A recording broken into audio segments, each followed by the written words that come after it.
Billy Syahputra tengah ketar-ketir menghadapi masalah dengan Robby Shine.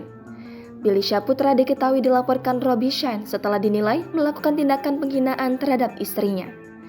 Perkataan Billy Syahputra dinilai tak pantas ke Natasha membuat Robby Shine sang suami sakit hati. Hal tersebut membuat Billy Syahputra terancam hukuman 4 tahun penjara sesuai pasal 311 ayat 1 soal fitnah jika kasus terus berlanjut ke persidangan. Robby Shine sendiri meminta Billy Syahputra untuk segera meminta maaf.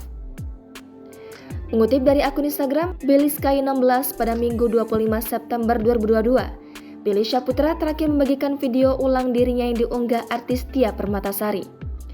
Tampak dalam video tersebut, raut wajah Billy Syahputra terlihat tak tenang.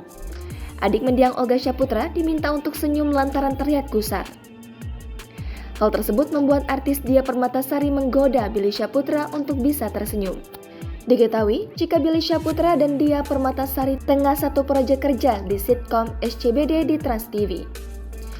Tak hanya Tia Permatasari, Aldi Taher yang juga rekan satu sitkom dengan Billy Syahputra ikut bereaksi. Aldi Taher mendoakan Billy Syahputra dan masalah dengan Robby Shine cepat selesai. Sebelumnya, diketahui jika Billy Syahputra diduga melontarkan kata-kata tidak pantas terhadap Natasha Shine saat syuting di salah satu program televisi.